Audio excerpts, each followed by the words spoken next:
Hello, everybody. Happy Monday.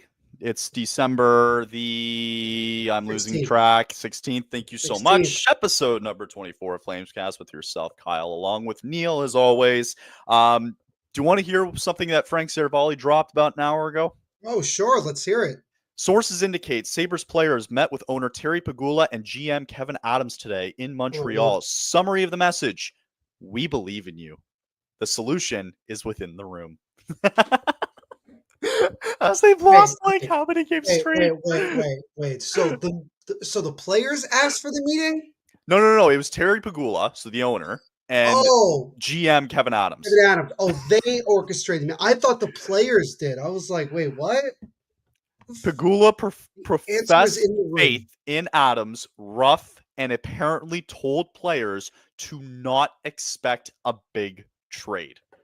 How stupid are you? Like, what?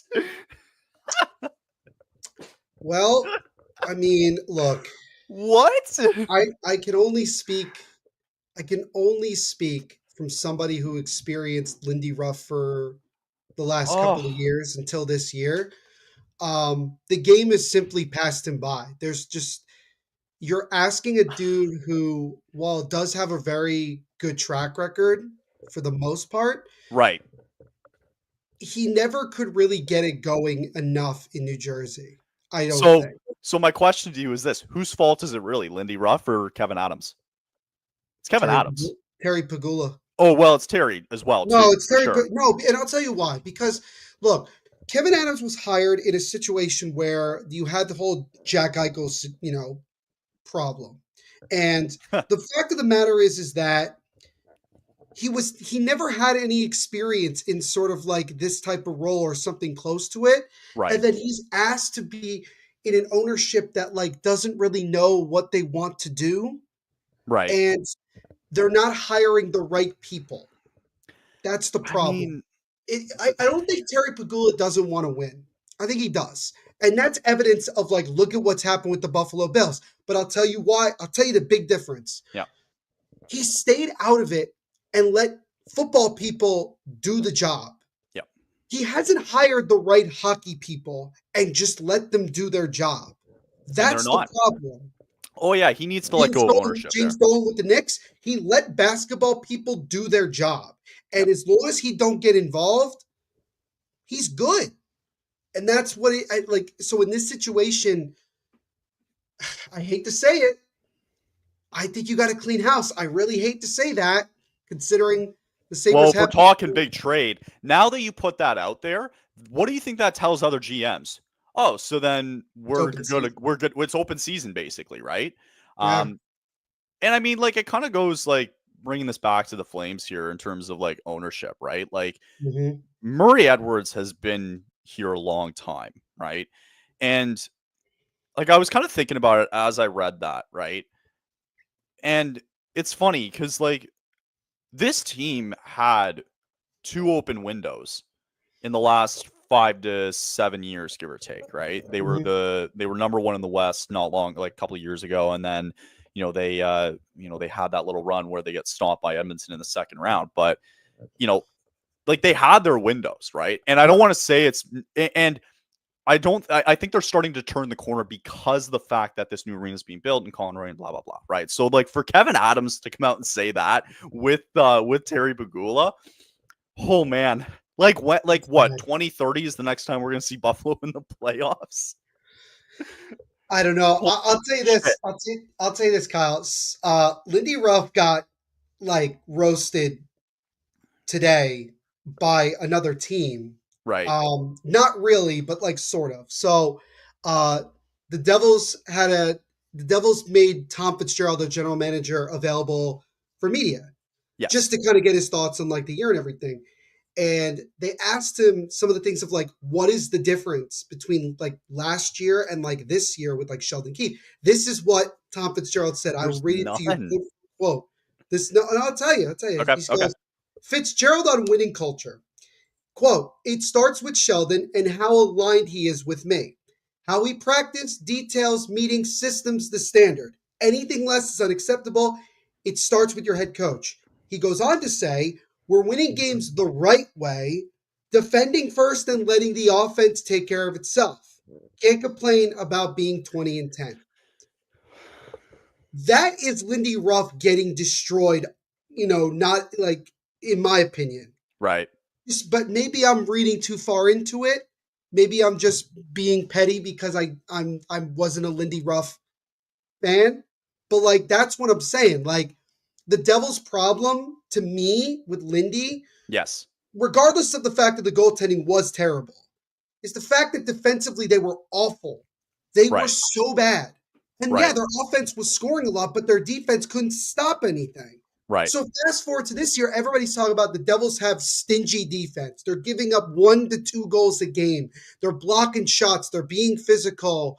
Look at the last couple of games. They've given up less than 20 shots in 3 consecutive games, including against the Maple Leafs, and they still lost the game, mind you.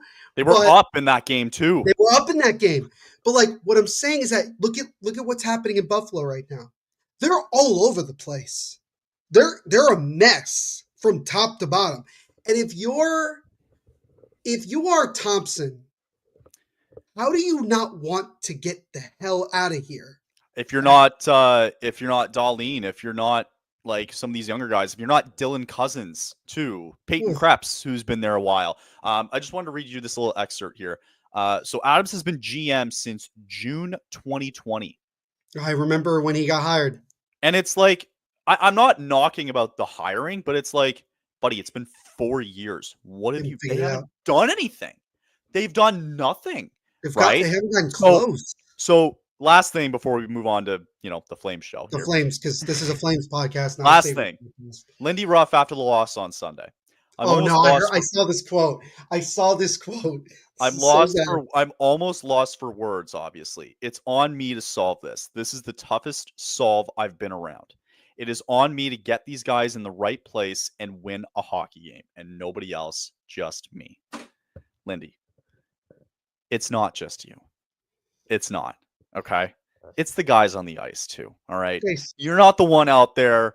You can give like the thing is, it's like during the regular season, how much influence do you really think a head coach has on a struggling team? Probably not much. Probably not much, because a lot of the time the coach will say he won't say it publicly, but he'll say behind closed doors, like, right, the guys just got to figure it out together. Right. But also, like, it seems like there's just the life is like, I think this was a terrible signing in the first place by Adams, right? We all knew this was coming. This isn't rocket science, because Ruff, to a lot of people, and we're going to find like later on down the years too, with other coaches being hired, like, maybe the Laviolettes of the world and blah, blah, blah. Like, you're soon going to find out that regime is gone, right? Yeah. His time, he should not be coaching in the NHL. We know this because his time is done, right? There's just a certain time where and at some point, like if you're Lindy Ruff, like I get it, but it's like you're technically hurting the team more for you. You are being there. You're not giving these guys a chance. Right. And the record shows you're 0-7-3 in their last 10. Yeah. So anyway, that's that game, whatever that game was against the Leafs. Oh, Fred. Holy crap. Well, that's Buffalo land. We got a different land out here in Calgary, as Neil astutely pointed out to me before we jumped on, that we had to talk about the Tampa Bay Lightning game before we talked about the Florida Panthers on Saturday. Let's give this about 1 minute of our time. Let's give it a very quick recap. This happened 6 days ago, 5 days ago, whatever. And, okay. We sucked. Well, we sucked that game. Well, no, here's the thing, though. Yeah, like, they were in it all the way until the third period. Until the third, yeah. Right. It was 4-3. It was still, and Backlund said it after the game. He's like, we were in this. After the game, obviously, they lose 8-3. Weegar comes out and goes, look, like, this was not us tonight. And Huska mentioned it after the game. He's like, whatever team was out there in that third period, I have no clue who that team was, right? So that's why you kind of just alluded to him. And he was just kind of like, look, like, there's no point in getting frustrated over this, right? Like, it's one period where you lost your identity. You lost everything about this team, right? And frankly, they kind of let Vladar hang out to dry. I don't even know why he was still in it for the entire game. Yeah, Made no that was sense. ridiculous. No, he shouldn't have been in the whole After game. the I felt like after the 6th goal, when it got to 6-3, I was like, "All right, take him out." Like, just like, because it's not a learn to me, it's not a learning experience for a young netminder to just be in there until, like, the game ends. Because what do Yeah. they accomplish?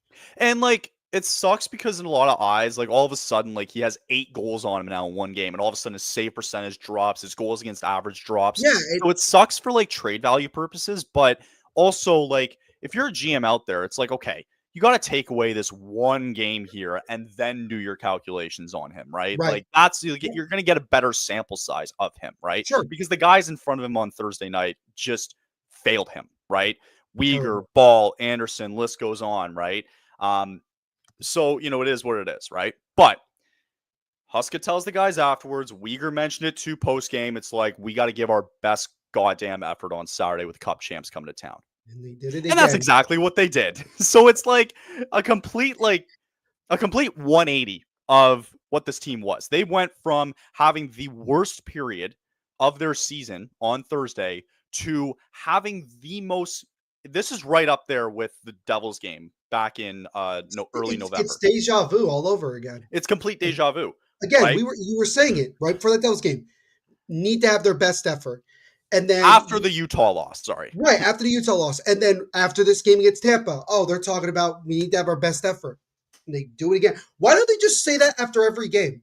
I don't know. Because it I works don't know. every time. But this is the tale of the team this season all of Team a is sudden. this team It's fights. this team is just like. They And the thing shut to down. learn about on Thursday and Saturday is this. Like, again, there was no panic after the game on Thursday.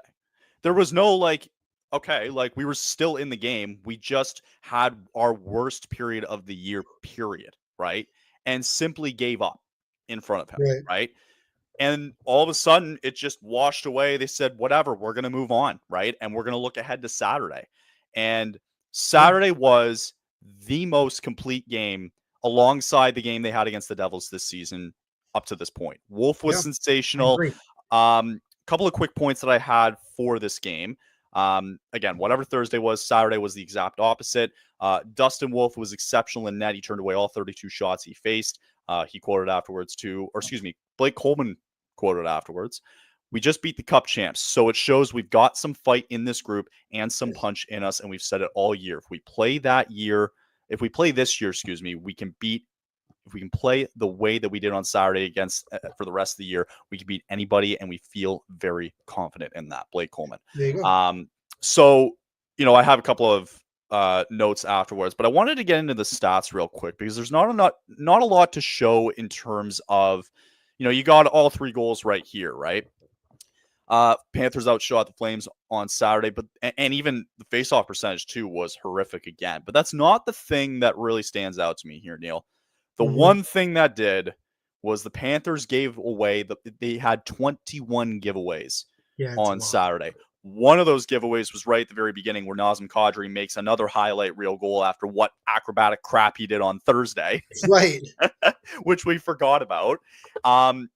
21 giveaways might not win you a hockey game No, at the end it of the day. won't. Anything above that, like you're pushing it because You're asking for it.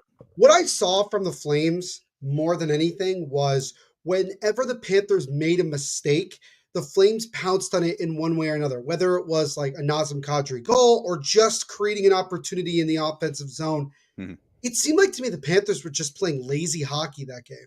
I'm not trying to discredit the Flames' effort because it was tremendous. I'm just saying that it looked like the Panthers either weren't taking the game seriously or just from the opening puck drop, they just straight up didn't have it. Like it just, the Flames wanted to come in and again make a statement, and they did. They did exactly that. And look, regardless of how you feel about the Florida Panthers this year, they are the defending champs. And when you get an opportunity to beat the defending champs and shut them out, that catches people's attention for sure. And I thought it did. Yeah, Also, too, they were just shut out the other night against Vancouver, by the way. right. So in the last 2 games, the Panthers have been down 7-0, right? Going into a rematch tonight of last year's Cup final as they head to Edmonton tonight. But yeah, like with this, it's just like just a complete switch. Like Yeah, these last 4 games have been so preposterous because you have, if I'm not mistaken, if I have it correctly, they had Dallas and that blowout in the third period, right? sure. They had the big win in Nashville, right? Hmm. They came home to Tampa, I think. If I feel He like I did. missed, Yep. they Yep. did, and then they have Florida here on Saturday. So it's like it was so like really bad, pretty good for the most part in the Nashville game. Right. Really bad against Tampa in the third period. They played one of their best games this year on Saturday. So So it's what like, what the happens hell? the next game? We're gonna play What like the garbage hell again. are right? So and Tuesday, Boston's coming to town after Calgary. If you recall me doing a live stream that game, I think back in October. Uh, it was a good game and one that the Flames pushed to overtime, being down 3-1. Boston coming in very hot after dismantling the Vancouver Canucks, so they're feeling good about themselves. This is going to be the return of Nikita Zadorov and Elias Lindholm again to Calgary for the second time, just on a different team. Hmm. So that'll be nice to see. And man, they were talking about it too with Lindholm the other day. Man, he could have had $9 million. And he's Are off you to like scratching the a mic? really bad start. Yeah. Holy shit. You were scratching the mic just then, so I'm like looking around, like, what is that noise? Oh no, that was me doing this. I was scratching that. Yeah, I was Sorry. like, what? What was that? But you know what I find funnier than anything? Hmm. We were looking at it like 2 weeks ago. We were looking at like what this month needed to be. This is about the most balanced month I've seen the Flames play, just from the standpoint of either they have a really bad game or a good game. Right. Like, and there's no in between. There's not even like a loss in there where you could be like, all right, like could have gone either way. It's like, no, we either lose and we look like garbage doing it, Hmm. or we win and we look like a team that could easily make the playoffs. And the like, And it's a weird position to be in because you can't figure out what your team really is. but also too, like, okay, you can't figure out what they are, but we're halfway through December, and they're 15-11-5. Like, nobody's expecting this from this team, right? Really quick too. Just looking at after Boston on Tuesday, just a quick reminder. Yeah. They have Ottawa, Chicago, and San Jose. And keep in mind, the San Jose game is also a week after the Chicago game because of the holiday break. Christmas. Yes. Yes. You Which is got good. 3 more games at home. Then you have to go to San Jose. So I'm just looking at these 4 games here, right? Hmm. As this is a really good opportunity for Calgary again, where you can't, like, you have to remember, like, dude, the Senators have been playing good as of late. Especially with Chicago, Omar getting back. Yeah. right. And then San Jose being San Jose, right? But But San Jose has been better. okay. But then there's this conversation here. So Vladar plays, well, he got the defense in front of him looked terrible on Thursday, right? Wolf Right. shuts out Florida, right? I imagine that what does Wolf get the start on Tuesday? He should. It's been a couple days. Yeah, I would probably imagine so. I would imagine Dustin Wolf gets the start, right? Right. Because at some point, like, you have to realize that I get it with Vladar, but take out Mhm. the save percentage and the goals against average. His Right. record is 500 across the board. Right. Dustin Wolf is the guy that's winning you games, right? Just purely looking at it on a record basis here, right? Hmm. If I bring it up here, you got Wolf, who is 9-5-1, Vladar 6-6-4, Hmm. right? You got to go to the guy. Like, if you're going to get to a point in January and February where you're still hanging around the playoff push here, you got to go to your guy that's been winning you more hockey games this year. And you got to look at Dustin Wolf, right? Right. I think we talked about it at the beginning of the year where, oh, it's nice that they're getting this back and forth here. We're starting to see the separation here. Right. I think It's Saturday starting. really It's proved it. like Wolf's starting to get to that point. This, like, Saturday proved it for me, right?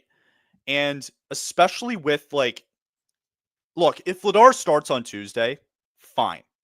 But you have 3 games coming up against Hmm. bottom tier teams. Maybe you throw Ottawa in there. They've been playing good as of late, right? Hmm. With Ottawa, Chicago, and San Jose. Right. Like Wolf has to start the majority of those games. I would, because this is a good opportunity for him to go on a little bit of a run, get some wins against, quote unquote bottom feeder teams. And who knows? Like, would we love it if over the next 4 games, right? They win all four, let's just say, right? And by the time we hit the end of the month on that, against Vegas and Vancouver, Mhm. we're on a 5 game heater. Absolutely. Do I think it's is it reasonable to say that's not going to happen? Yes, because of just what we've seen. But Right. I am in agreement with you that Wolf is slowly starting to separate himself to the point where the Flames are going to feel comfortable, or at least I would like to think that they feel comfortable enough to say, all right, he's our guy. Let us see what we can get on the market for Vladar at this point. Right. That's the way I look at it. Right. That's the biggest key word I think here is that the separation is real, right? Right. Because Vladar was out with an injury. They had to bring up Devin Cooley, right? Who has been the best goalie in the AHL, actually, too, Mhm. right? On a really good Wranglers team, right? Which is something that isn't really talked I about feel very AHL. vindicated about Devin Cooley. Yeah, that's okay. But still, like you're starting to see like at some point, I want to see Wolf take over. Right. I think a lot of fans are starting to see it too. Like the guy's 9-5-1, and he's now got his second shutout of the year. Hmm. So I think at some point, like you have to give him the confidence now and go, you know what? Like I think it's no longer a 1A, 1B type situation. Like it's a one, right? Right. Um, and I'd like to believe that, you know, and the only reason that I think Vladar would get moved is like he goes to a playoff contender, right? That needs a Sure. backup goaltender. And I like Sure. we can look at that closer too and like who needs a goalie and all that fun stuff. But like at some point, this team has to establish themselves that, you know, this is the direction we're going in, right? If they don't find that there's any value in him at the deadline, fine. But purely he is a backup goaltender. That's who Right. he is, right? And it's Yeah. we've had enough of a sample size these past couple of years to know that he is a backup goaltender. Right. He belongs in the NHL. I agree. It's not to say he doesn't, right? But the guy belongs in the NHL. He's just not a one. He's a He's two. not a one. No. And that's okay. Like there's nothing wrong Yeah. with that, right? Of But course. you know, I'd like to see like I just want to see at some point Wolf Right. start to take that mantle. And does Huska and Co. entrust that in Yeah. Wolf? Do they give him that For confidence? sure. And I think that that's really where we're at. It's more of just we get to that point where does Huska and Co feel comfortable like telling Wolf, all right, this is your crease. Right. You have earned it. And I think that Wolf is really starting to take control of that. And I think Vladar knows that. Mm, I don't think, I mean, look, anybody wants to play as much as possible. But I think Vladar also understands the reality of things that, like, he knows he's probably a backup goaltender. And I think that Vladar wants the opportunity, obviously, to play more. But again, I think at some point you can't just keep going, back and forth, back and forth. You got to decide. It's like having two quarterbacks, right? Eventually, you're going to have to pick one. You're going to have to pick a guy and go who's the for it. guy? Who's the Who is the guy guy? going Who forward, is the right? guy that like the organization hangs their hat on, right? That's Right. what it really is. Right. And so I think for Wolf, it's going to be about that. So I mean, he keeps playing the way he played on Saturday against Florida. He's just going to keep separating himself more and more, and it's going to be that much. To me, it'll be that much easier to just make that call. And it should. It should be an easy decision, right? And you want to, if you Right. want to purely base it off too going forward, like on a injury status, right? If whether a guy's healthy or not, then that's fine, right? And a lot of the Right. times we don't know like what's going on behind the scenes. Like Vladar starts on Tuesday, everybody gets outraged, but maybe Wolf just like, you know what, I kind of pulled something here, man. Like I just Right. need the night here, right? And they're like, okay, fine. Like we Right. want you 100% healthy, right? As long Of as they course. have that open, honest kind of relationship going forward, right? Which I think they do. There's nothing that tells me that they're not. Right. But again, we only know so much. We only know the surface of things, and So we. And like, just again, it gets at me again where after Thursday, everyone's like, "Oh, back on Team Tank again." Right. It's like, man, like, do you guys not get it? Right. How many times, Neil, do I have to explain to people that we can't tank this year? I've had to Probably do it until numerous times. probably you're probably gonna have to say it like multiple more times moving forward because until the Flames make it obvious what they're doing and what direction they want to go in, They're not that, tanking though. right? They're, Well, they're not. obviously, yeah, they're beyond the point, in my opinion, of the season where that's where you look at it's time that no, it's too No. late.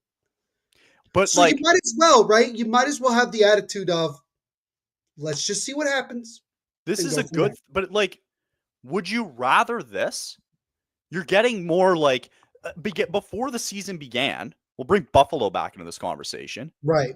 where they were 31st in the power rankings, right? Like, that's where people predicted they were going to be. And they've been in and out and right there on a playoff spot. Like, wouldn't you want that? That's the development we want to Yeah. see, right? Yeah. And then you get into the whole draft picks conversation again, which I'm not going to get into right now. Yeah.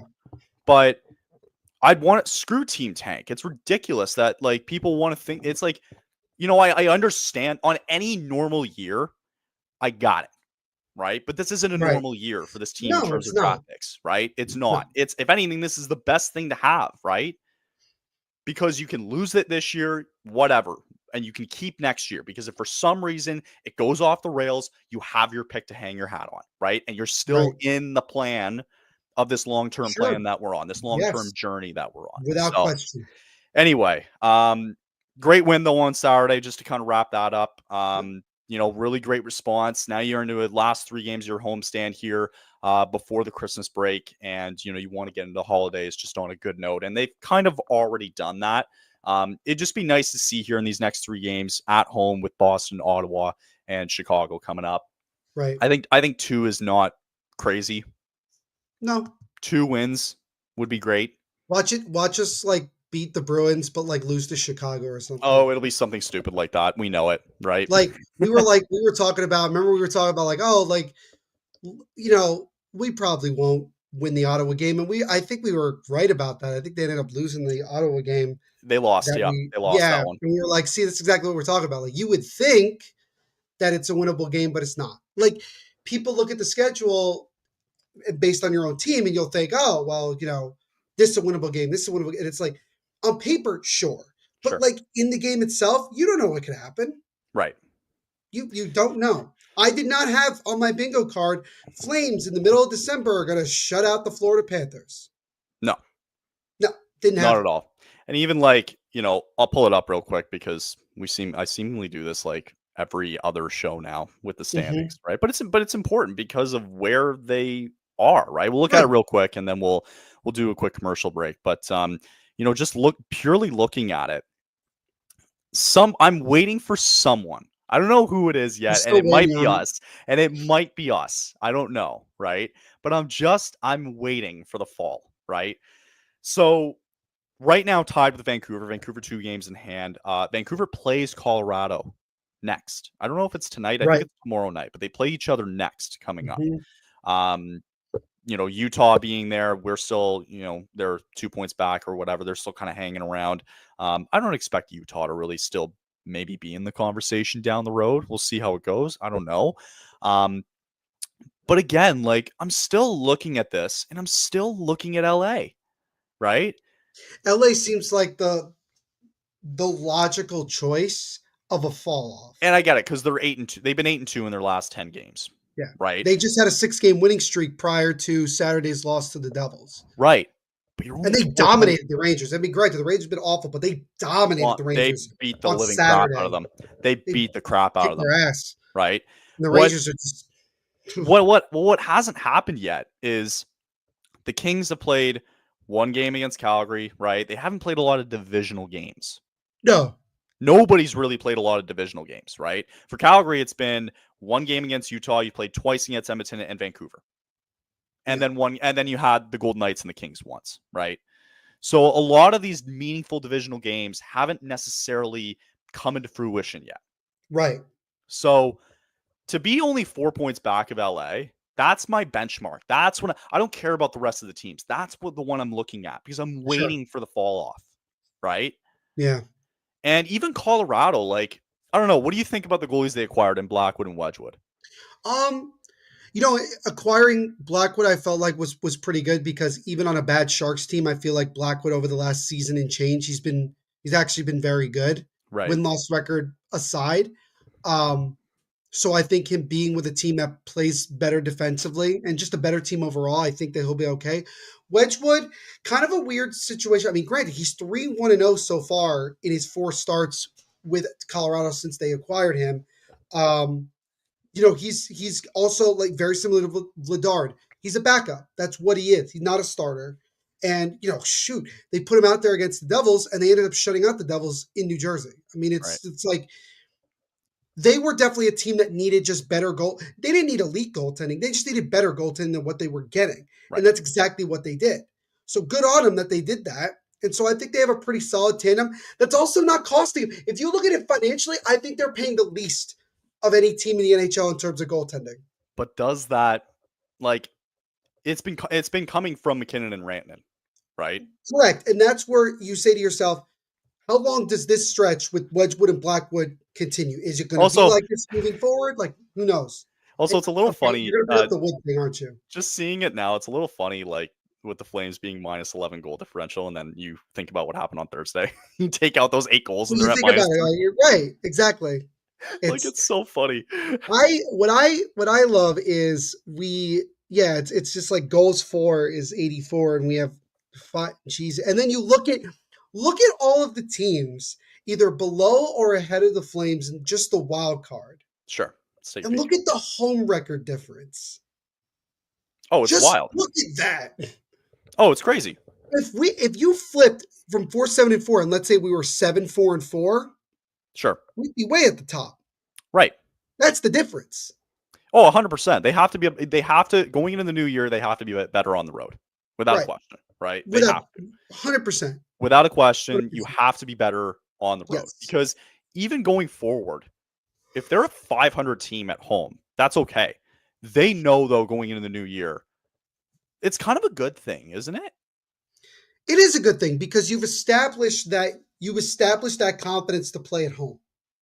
Now Yeah. it's about going into the new year and saying our New Year's resolution, if you want to throw it out there, is like we have Yeah. to be a better road team. We have to bring the same like fight that we bring at home to these road games. We Right. do that, like we're good. We're going to be good. I forgot who said that if we keep playing. What was it, Coleman that said it after the Like game? Blake Coleman said, like if we can Like, play, like we just beat the Cup champs on Saturday night, yeah, but you beat him at home, beat them where at you've been home, very good. right? You got to start doing that on the road. That's going to be the difference. Yeah, for sure. That's going to be the key thing for them, right? And I think they know it. They know that. And I've always kind of thought this too with Calgary. I think they're usually a pretty good home team regardless. They love playing at home, right? Yeah, And you can say that for a lot of these like teams that are in kind of remote places, maybe even, right? sure. Like the Edmontons of the world, the Calgarys, right? But regardless, like, yeah, you're right. Like they definitely know it by now. Well, of course they know it by now. It's like, yes, we have to be better on the road, right? But even just being 500 at home the rest of the way and improving that away record makes it a huge difference. And you're right. If they weren't like you add in like, I don't know, 3 or 4 wins on the road from some of those games that they should have won on that little road trip Yeah, for some of those bad teams, it's a different conversation we're having. it is a different conversation. Exactly. Yep. So still a long way to go. We'll see how it goes, but I figure we'll take a quick break. We'll get ready for Tuesday night. I've got the lineups and a little bit of info as well too. And then just before we head to the break too, last thing I wanted to mention, sorry about the game. I just had this written down here. Sure. After being separated for a couple of weeks, the Flames reunited with Coleman and Backlund on a line with Matt Coronado. That line had 2 goals against the Panthers on Saturday. So just wanted to throw that out there. Glad those guys are getting back together and they can see For that it's sure. gelling nicely. So Mhm. yes, that's good. Okay, we'll do a little break and then we will come back.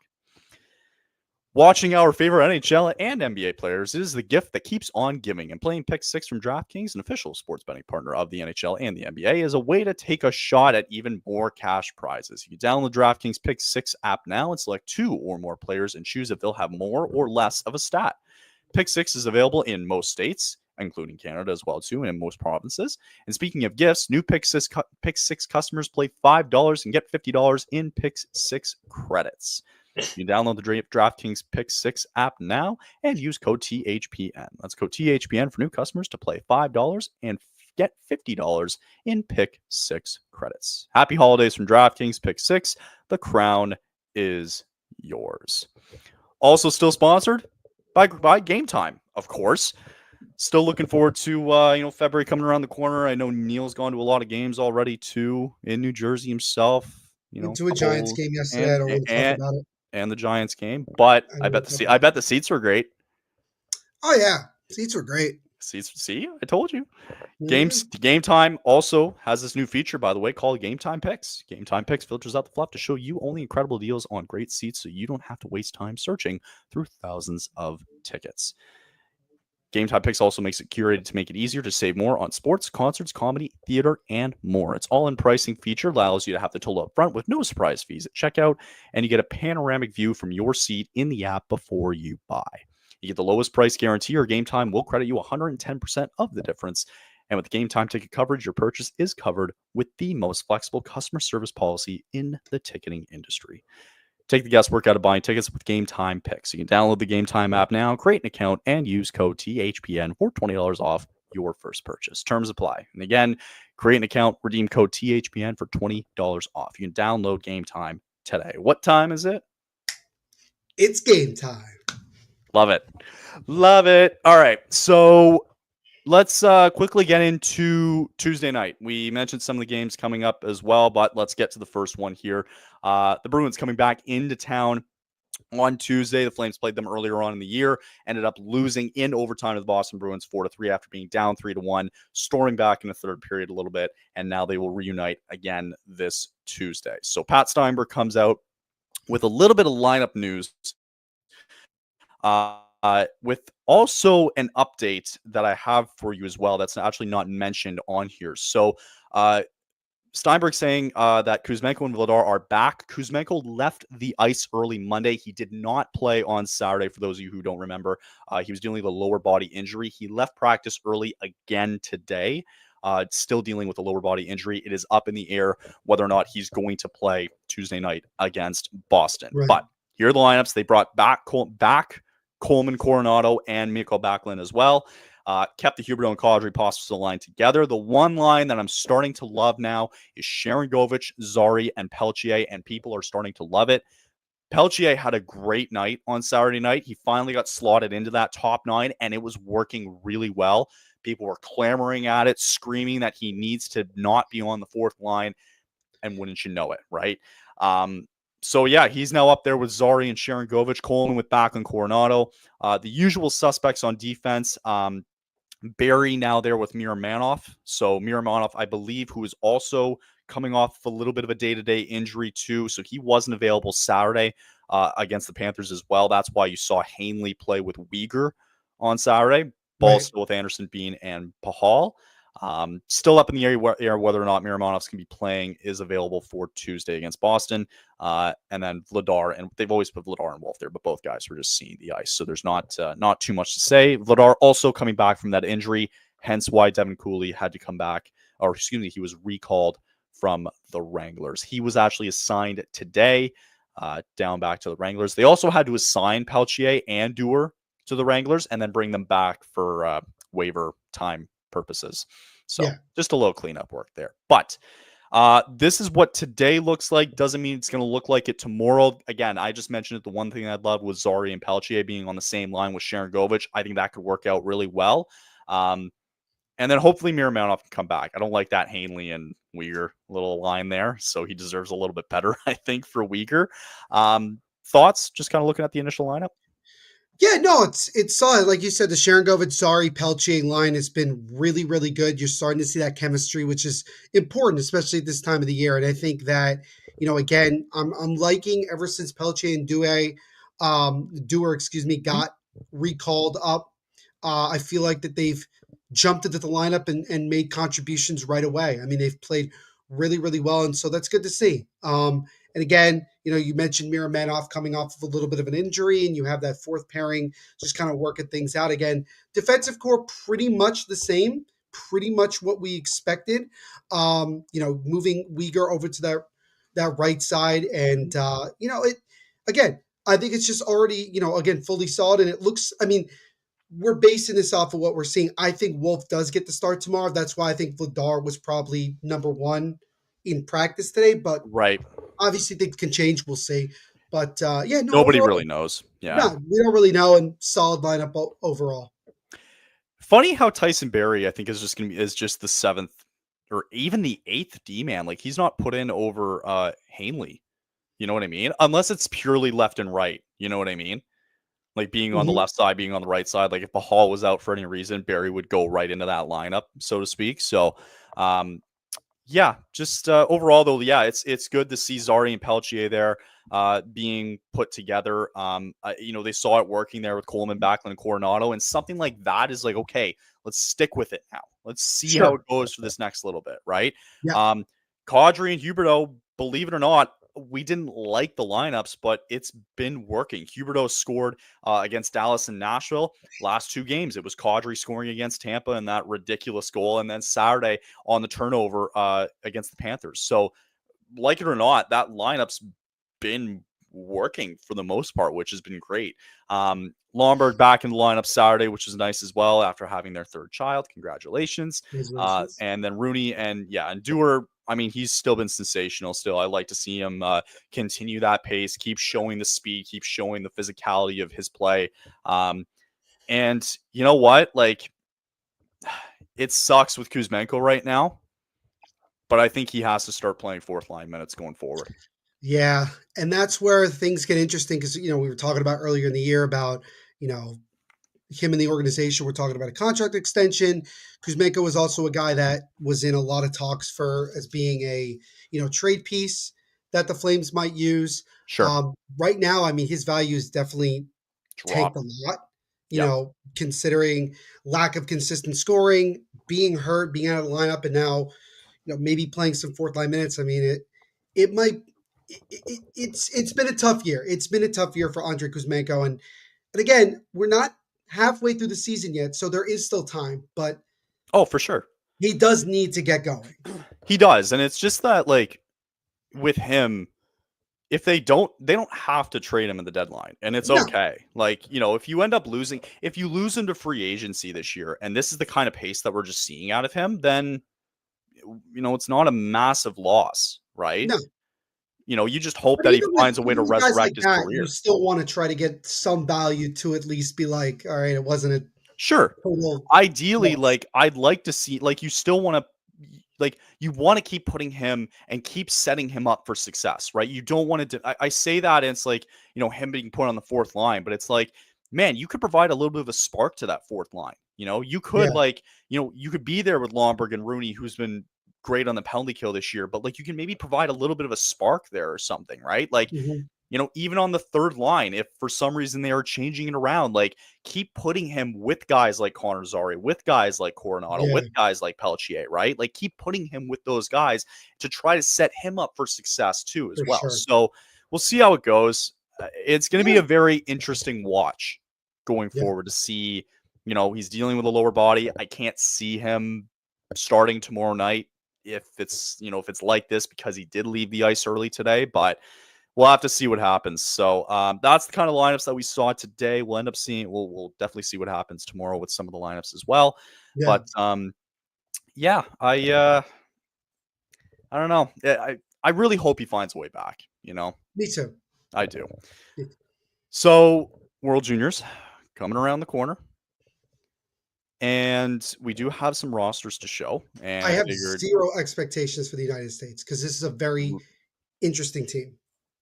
well, why don't we show it? Why the hell not? Let's do the U.S. one first. Why Why not? the hell not? So, and I can also quickly just run through some of the other rosters afterwards. So, for those of you who haven't really been watching in recent years, you should. if you want some time on the holidays to watch some great hockey, you got to watch the World Juniors, man. If you don't want Every to year. talk to your family and friends, this is the next best thing. It's so like it's It's underrated tough. every year. It's such a good time every single time. Great team. And yeah, so let's get into it. So the US roster looks a little something like this. So it looks like for you guys, Again, Trey Augustine back in net. what a shock. I'll mention just some names on my end, then you can dive into it because this is more or less your team being from the Yeah. US. Just some notables for me. I see EJ Emery. I see Ryan Leonard also being on this team. Oliver Moore, excuse me. And then also too, there's one other one that really jumped out to me. Zeev Byam, recent pick this past year. Mhm. Gabe Perreault and Cole Eiserman. You're seeing some of the names here. I'm not sure if it's the first time you're seeing them, but any names that maybe jump out to you or just your overall thoughts on this U.S. World Junior team? Well, again, for me, it's going to be Ryan Leonard. Coming out of Boston College, he had a really really good tournament last year, and I feel that he, is a guy that can really develop into a very very talented player.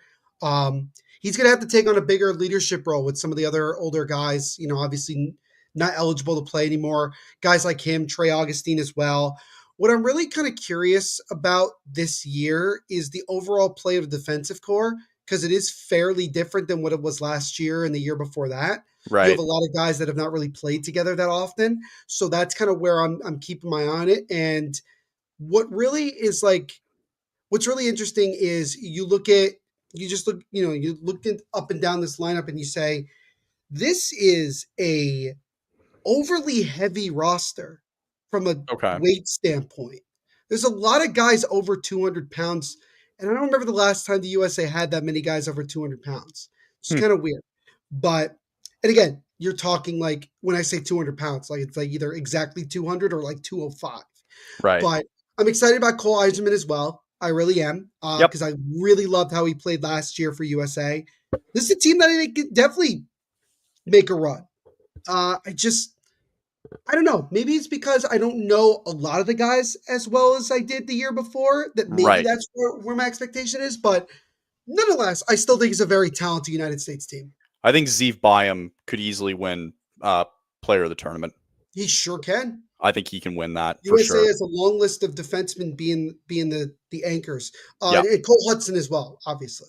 Cole Hudson too. That was another one I was Cole going to Hudson. mention. But yeah, like I think this might even be a tournament too, where it's like for me, like just as a maybe a third party to this, like you see a couple of names that okay, like the Byams, the Eisermans of the world here. You might see some guys that can really start to make a name for themselves a little bit, and this is the tournament to do it in, right? Right. Um, Overall, though, it's a solid team. Ryan Leonard being there too. I imagine. Like, do you believe Trey Augustine gets the nod? I think it's almost a guarantee that Trey Austin's going to get the nod. Okay. He's had a really, really good look at Michigan State. They're number one team in the country this year. They've been playing phenomenal. And Right. Trey Augustine's a big reason for that. So I would expect Trey Augustine to probably be the guy between the pipes for the majority of Team USA's play in the World Juniors this year. Yeah, because this will be his third World Third, Juniors, I think. Right? yeah, Yeah. because the first Yeah. time he played, he was like the third guy, didn't play at all. Right. Last year, he played I think one. I forgot how many games he played last year. I could be I getting it don't wrong, but like recall. this is a big year for him for sure. It is, yeah. But yeah, I mean, it's still it's always a good squad. New Year's Day is going to be no, was it December 31st this year? Will be Canada against the U.S. It's always a good time.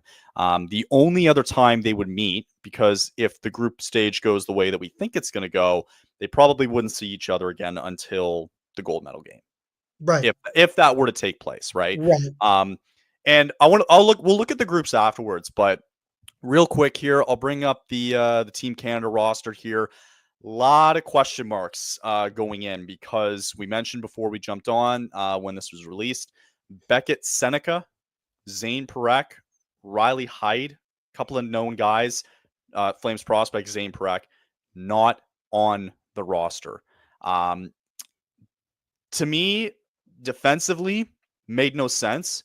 The coaches talked about it afterwards, where they said, like in the tune-up game where they're playing a bunch of university kids, they were like, "Oh, you know what? He just doesn't really, he wasn't really fitting our system here. He wasn't showing his physicality." And I go, What? "Bro, Like you're really like guy, and I get it. Like you You're don't have a lot worried of about time. that? But it's like they didn't even get the initial invite onto the team, and I'm like, what? Yeah, Sinek didn't even get an original invite. Yeah, he didn't get an original invite. Perek didn't get an original invite. Ridiculous, So right? then why were they there? Is the question, right? So Like stupid. So a Sinek lot in of particular, people, I thought was better than practically everybody yeah, up there. I want to see.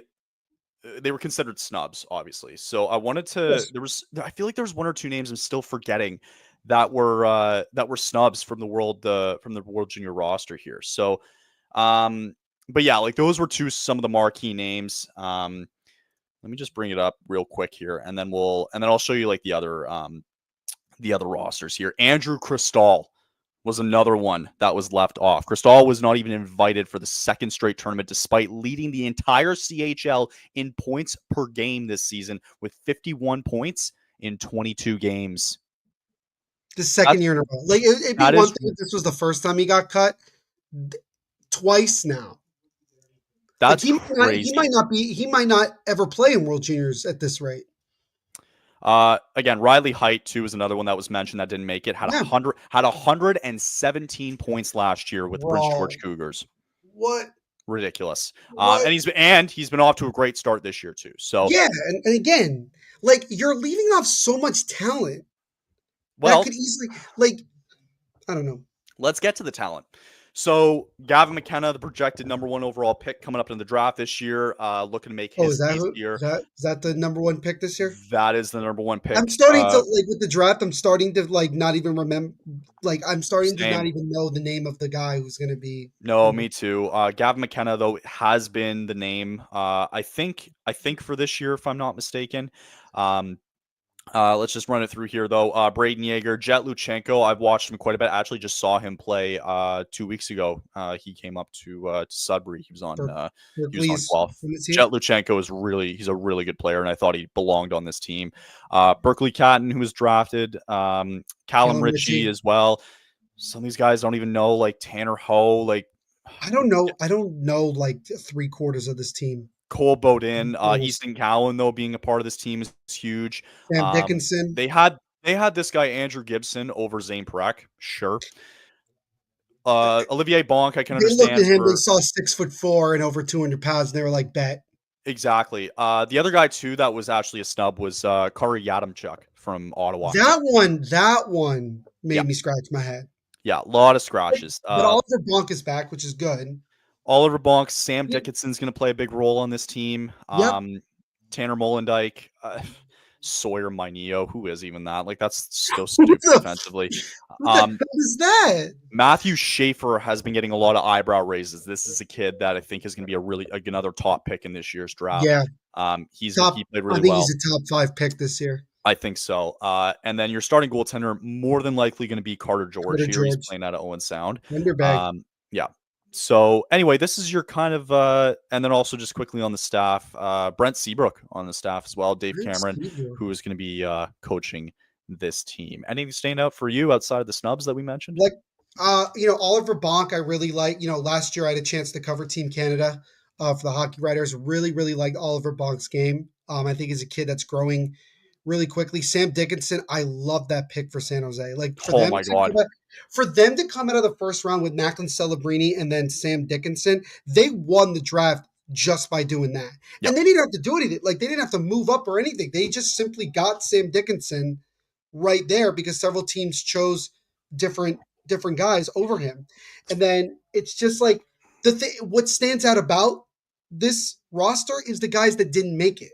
for sure. That's my problem.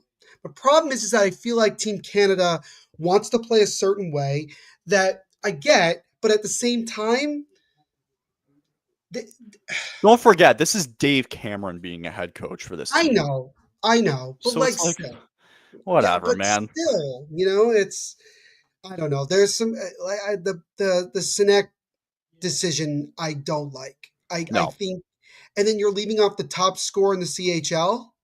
Yeah. Like I'm missing something. No, I know. I'm very curious to keep my eye on Gavin McKenna because I want to see like the hype. I want to see him play. let's see what it's all about, I right? want to see what it's all about exactly. You got it. So You know, it's sad when you don't have a picture yet. let's take a quick pick. I know there's no pictures of anybody yet, but so this is going to be Group A this year. So you got I Finland, don't Canada, like this Germany, group. United States, and then Latvia. I don't. Very favorable for Canada and the U.S. to finish top in this group. I think ultimately it's going to come down to that New Year's Day game.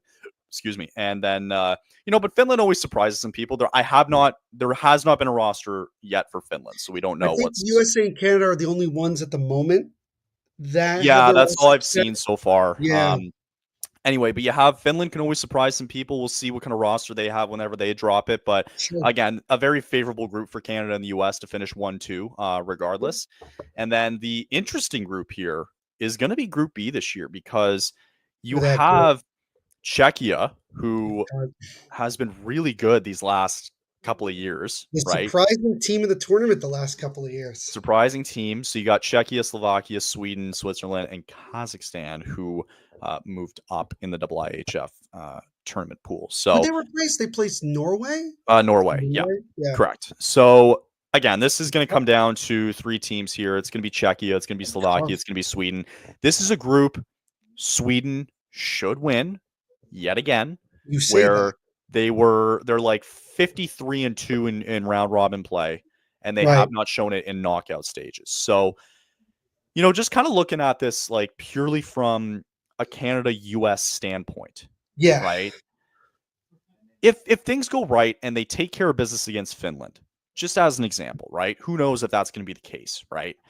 But if Right. they take care of business, right, that sets up for that New Year's Day game to be very interesting, right? Because if you finish Right. second, you have to face the third place team in this group. And if it happens to be Czechia or Sweden, that's not an easy win. That's an awful matchup in the first round. It's terrible, especially if Slovakia can surprise people Yeah. and win one game against either Czechia or Sweden. I think Switzerland's going to be the surprise team of this tournament this year.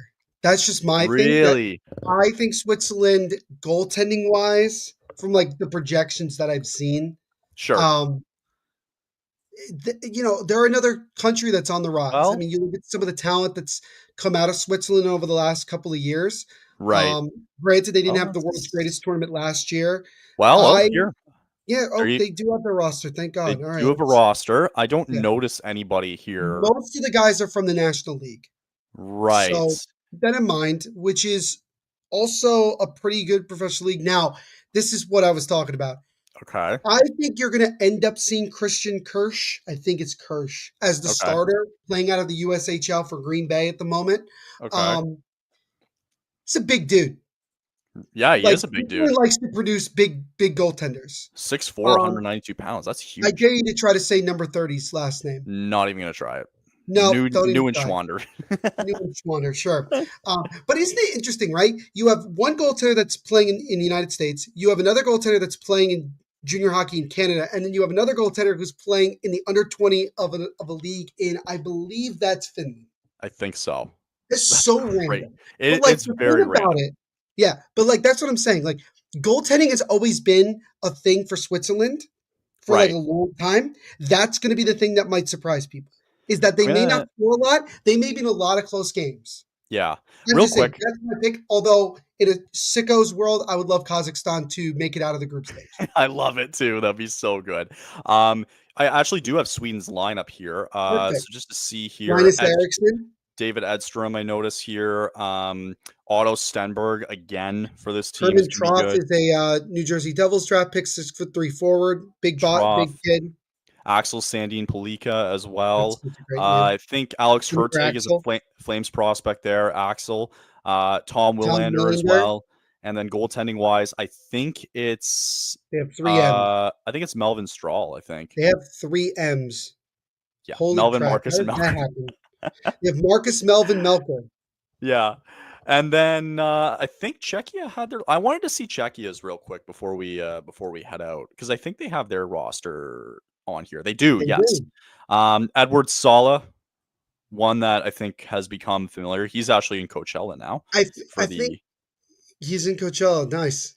Kraken. Yeah, Adam Shitlitsky. I think I think that's Merrick's son. If I'm not I think mistaken. it is. I think you're Merrick right. Shitlitsky's Yes, son. yes. Um, Peter Sikora. Sikora here. Yep.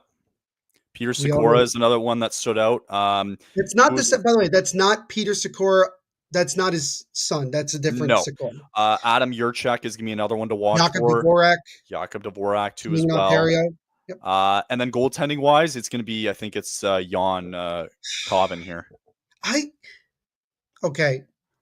Rob Harabel played really well last year. I don't know why you Or wouldn't go. maybe it'll be Hrabel. Sorry, I think it is Hrabel. He had But a really good also tournament last year. I think it's gonna be Harabel. he's 6'6", 209 pounds. Remember, he's the single biggest reason they knocked out Canada last year in the tournament.